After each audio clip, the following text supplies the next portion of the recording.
Boy, the Wandering Dog, by Marshall Saunders. Chapter 7. The Woman by the River.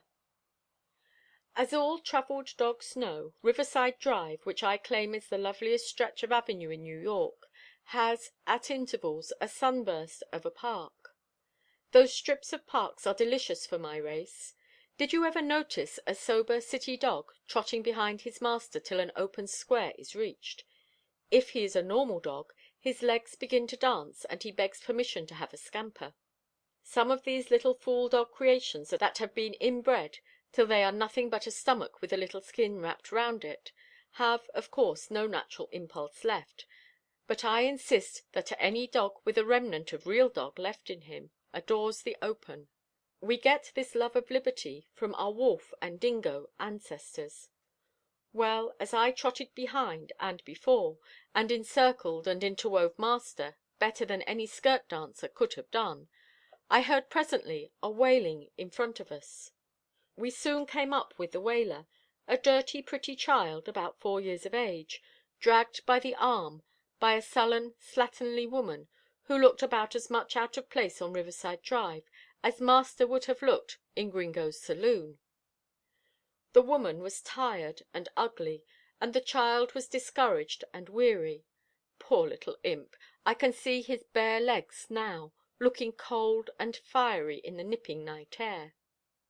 Master followed behind the woman, biting his lip, and trying to hold himself back, but he couldn't. At last, when a jerk more forcible than any before made the little wanderer burst into heart-sore weeping, something gave way in master, and he strode after the woman. He held his hat in his hand, and I could see the perspiration glistening on his forehead. The child turned his poor little tear–stained face over his shoulder. Master held out both his hands. "Oh, give him to me," he said in a dreadful voice. Now I knew one reason, at least, why he was not happy. He wanted a little child of his own. The awful–looking woman turned, and confronted him like an angry, hissing snake. "Not much!" She just spat at him, and taking the child in her arms, she kissed it and comforted it, and went on her weary way.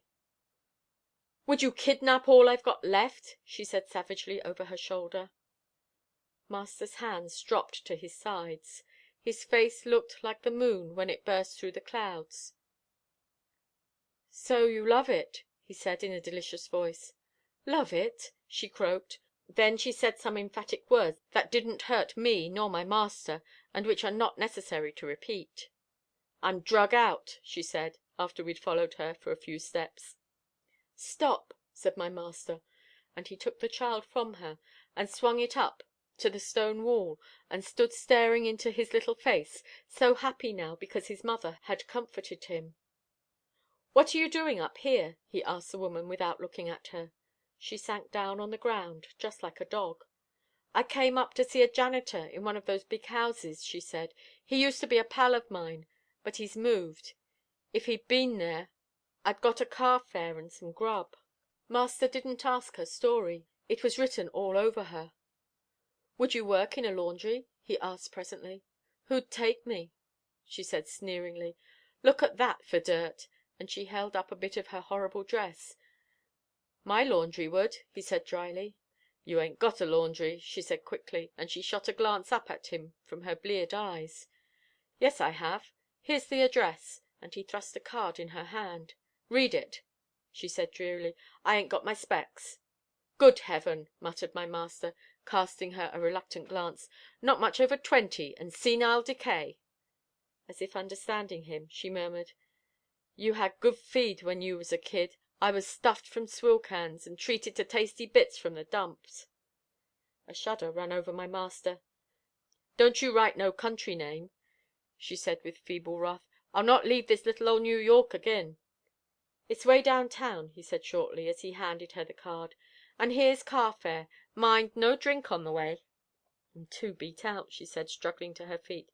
"I've heard of you. You're the odd fellow that runs that place for the likes of us, and ain't too particular about rules. I'll go in, for I've wanted to get in, but didn't know how, and I'll stay till I die, and go to nobody knows where. That'll be soon, and you can have him," and she nodded toward the child. Master turned to leave her. "Stop," she said in her husky voice. "I'm going to wish something on you." Then she looked up at the moon. "He ain't got a kid of his own," she said softly. "I know by the look in his eyes. Send him one, Mrs. Moon. You're the only mother I know." As if afraid he would thank her, she held her child tight to her, and shuffled off toward Broadway. Master stared after her for a long time. Then he muttered, "That's the second time I've been blessed to–night. Queer, isn't it, Dog? Now, as that child must have a warm welcome at the laundry, let's go telephone before we get home. We don't want our right hand to know too much about the left hand."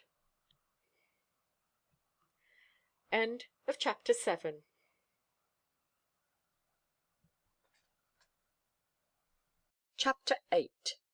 Stanna and Napoleon. Some very interesting things happened right straight along after that night.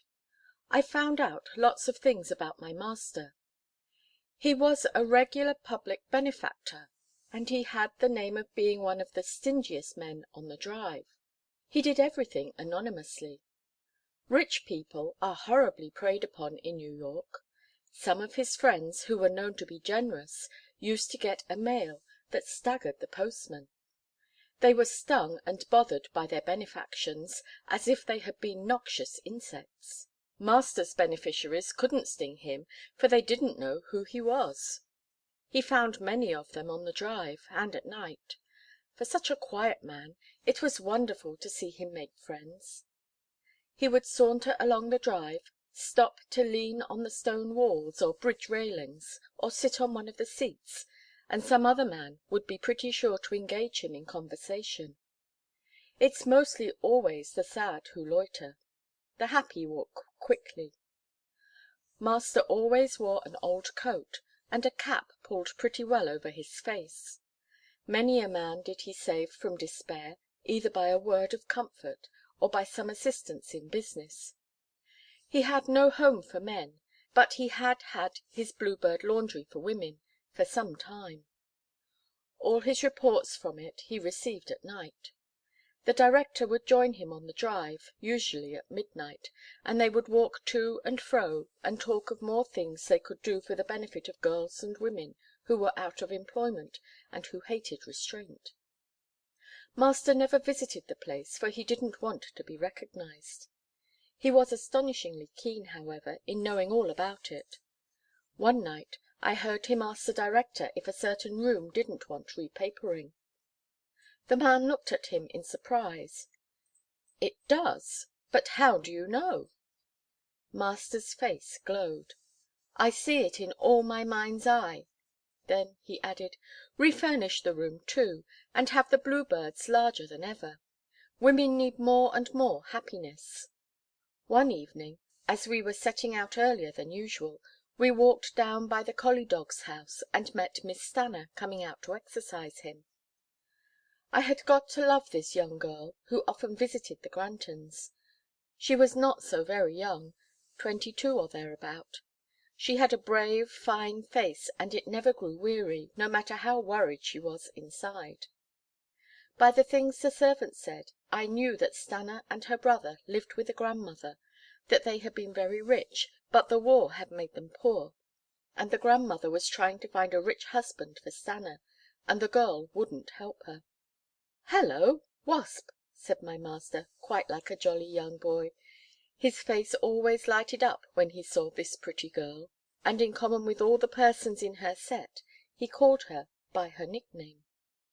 I asked Walter Scott one day why his young mistress was called the Wasp, and he said it was on account of a costume she wore at a fancy ball a short time ago. The dress was black and gold and had gauzy wings, and ever since that time her intimate friends had called her Wasp or Waspy. Miss Stanna had very pretty manners, for much pains had been taken with her education. Naturally she was very frank and mischievous, but she was always covering up this native gush and frolicsomeness by an assumed conventionality. To–night she looked merry, and full of fun. She bowed very prettily, and gave a little skip as she held out her hand to my master. "Grandmother is terribly shocked," she said, laughing all over her face. "But Walter Scott was pining for a run, and the maids are out, and Brother Carty too. I promised to stay 15 minutes only, and to walk up and down in sight of the house. I'm so glad you've come. Scamper now, Sir Walter and boy dog." I didn't want to scamper. I wanted to hear her talk, for I was very much interested in her. So I kept close to my master, and Sir Walter, after finding out that I did not care to accompany him, ran off alone. That dog always had such perfect manners, acquired abroad, for he had been born in a castle in Scotland, and rather looked down on everybody on the drive, human beings and dogs too, because so few of us were perfectly aristocratic. He claimed that it was impossible to acquire finish of manner and conventional elegance in a country as new as America. We used to have heated arguments about it, and his known opinions on the subject kept him from becoming a favourite among the dogs in our set. He said I was an aristocro-democrat dog, while he was pure aristocrat. I said I was a good American dog, and believed in our own institutions, George Washington, and all that sort of thing, and I claimed that if one worked hard enough at it, one could obtain ease of manner and polish in this country as well as in any other. Walter was never convinced. I used to say to him, "Don't you call your own owner a perfect lady?" "Yes," he would say uneasily, "yet her manners in repose haven't the perfect repose that characterizes the pose of women abroad." By abroad he meant Europe, which he never would say. Europe was "the continent" to him. England, Scotland, and Ireland were "home." "But you never were in Ireland," I used to say to him. "How can you call it home?" "It is in the old country," he would reply seriously. To come back to the ladies. Walter, or Sir Walter, as he preferred being called, liked a dull, dead stillness of manner, a kind of "I've just been to a funeral," or "I'm just going to one" air. Now I like liveliness in women. I've been abroad, and though I admire English women and Scotch women, you can't have as much fun with them, nor can you tell what they're thinking about as quickly as you can read an American or a Frenchwoman. However, every dog to his liking. Give me gaiety and fun. Sir Walter can keep his goddesses and statues. Miss Stanna just suited me to night. Her eyes were dancing, and her little black pumps could scarcely keep on the sidewalk. "What is the matter with you?" asked my master uneasily. He was one of the executors of her father's estate, and took a business, as well as a friendly, interest in the family. She didn't say "nothing," as most girls would have. She said everything. Master gave her a queer, sidelong look, and said, "I heard my wife remark to–day that it is a long time since you have been to see her." "I've been busy," said Stanna, with a ripple of a laugh.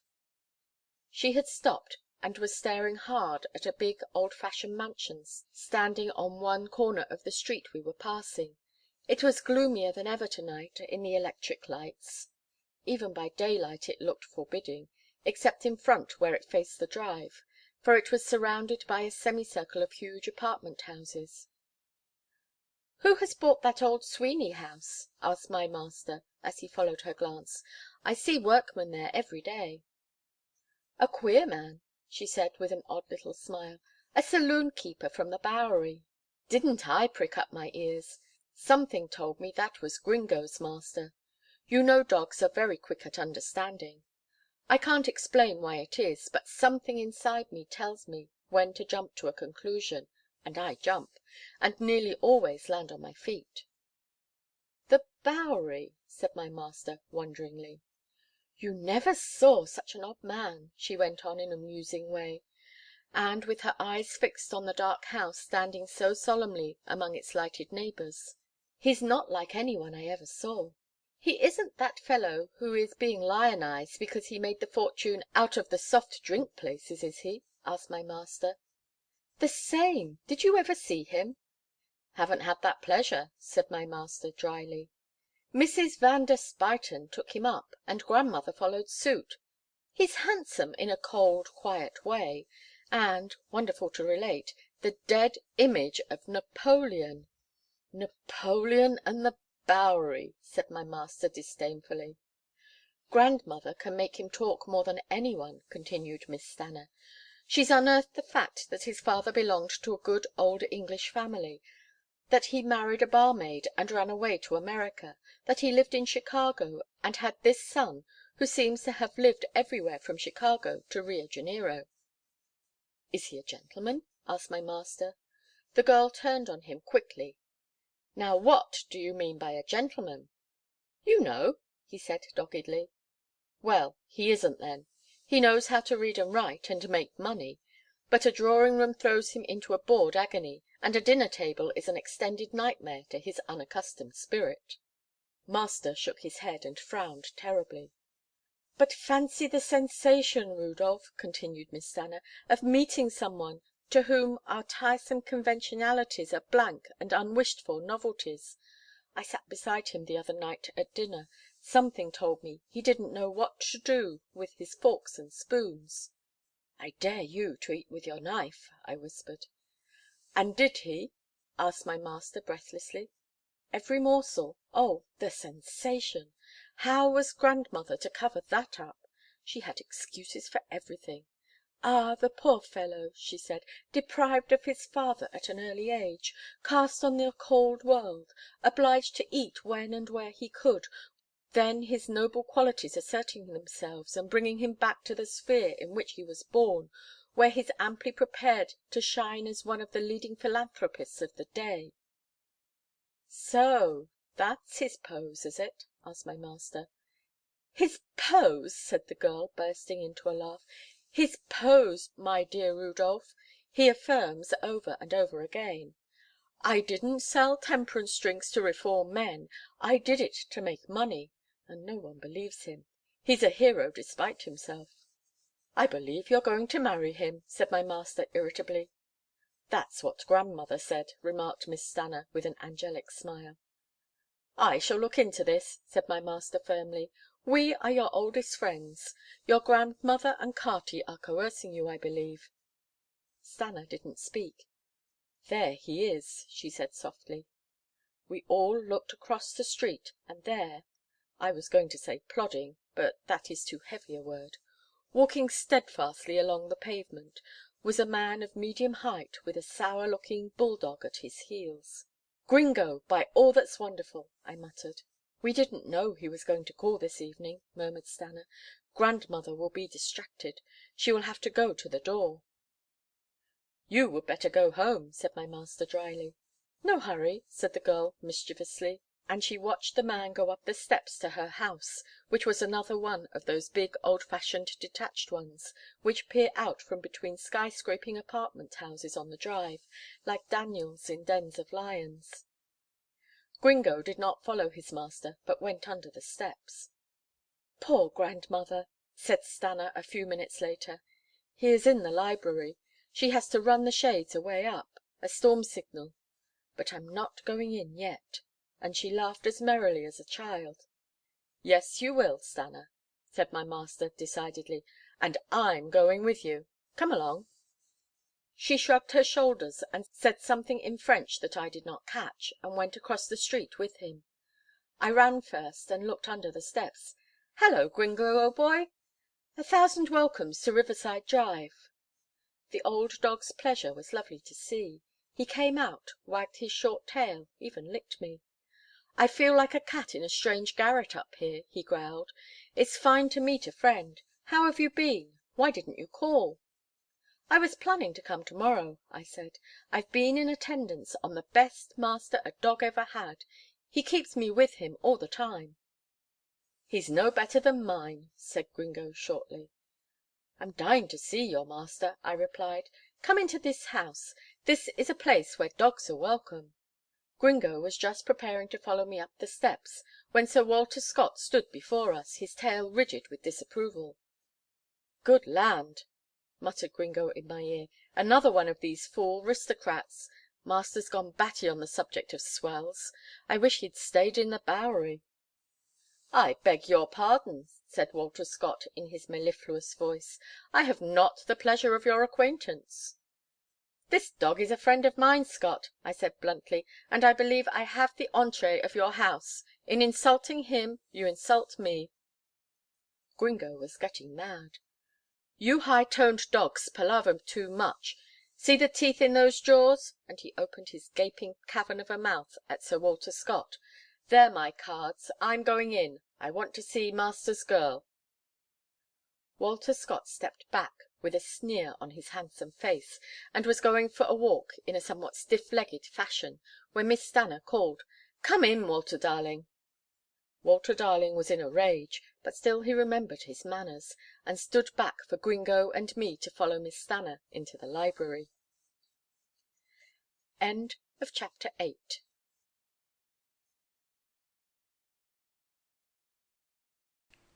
IX. It was a very pleasant room. Old Mrs. Resterton hadn't expected callers, so the fire was very low in order to save the coal. However, she was poking it, and it soon would be cheerful. There were plenty of books in long, low cases, and a nice old rose carpet on the floor, and big easy chairs. And standing before one of those chairs was a very remarkable looking man. He did look like Napoleon.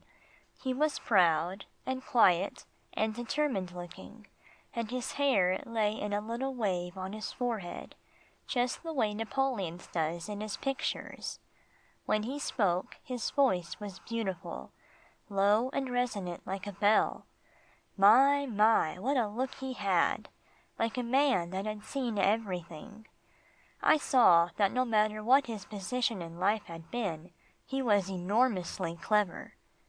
Miss Stanna was very cool and yet gracious with him, but her grandmother, worldly old stager as she was, could not conceal her satisfaction at his unexpected visit. She gushed when she saw my master. "Oh, Rudolph, how opportune! I have been hoping you would drop in. How are you, and how is dear Clossie?" He assured her that Clossie was well, and then she said, "Mr. Bonstone, this is our friend of whom I was speaking the other day, Mr. Granton."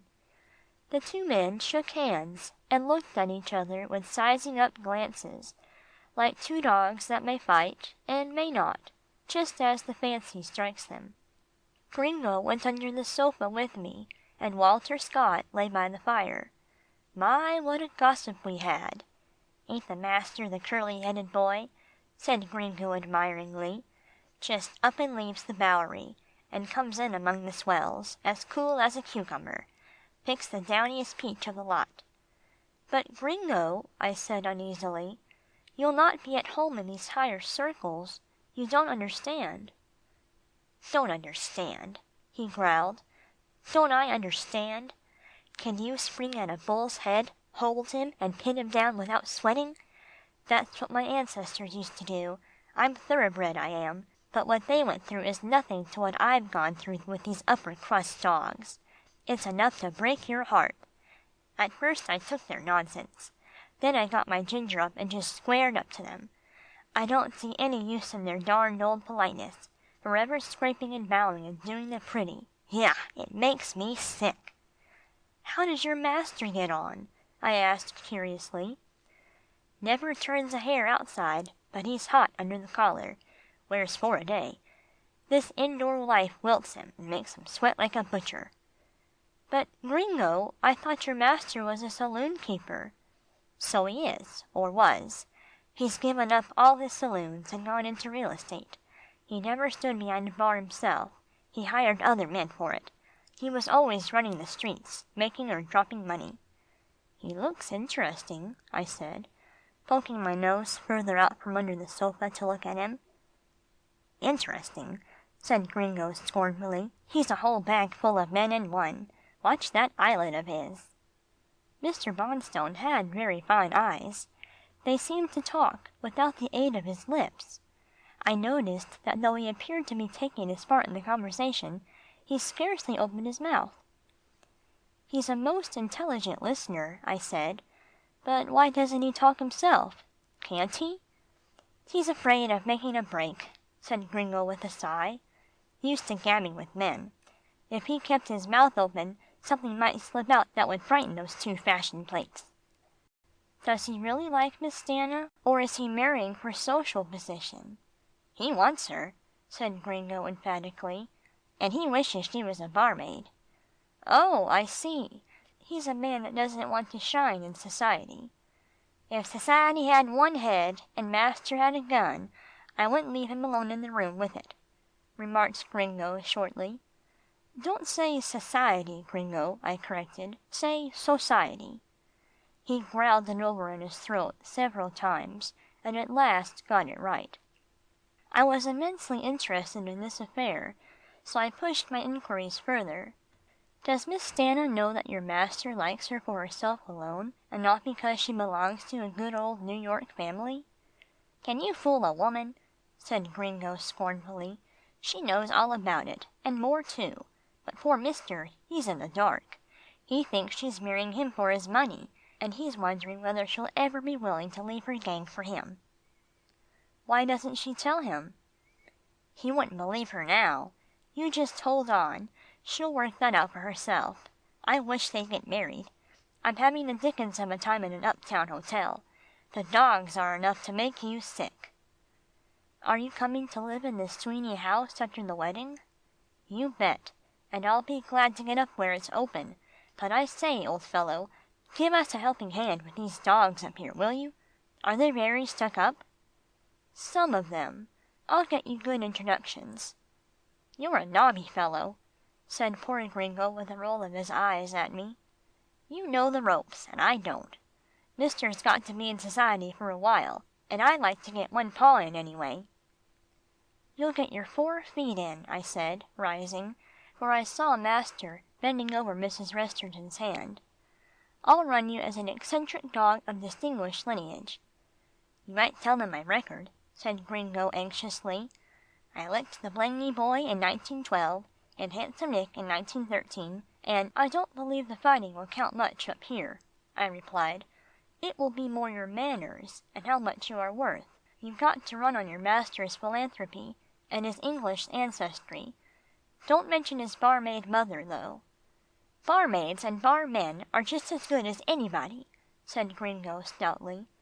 "Yes, yes, I know, but there's a lot of temperance sentiment up here, and if you just have to talk along drinking lines, the Wholesale Brewery or Distillery Act would take better than your retail trade. Just you wait for your cue from me."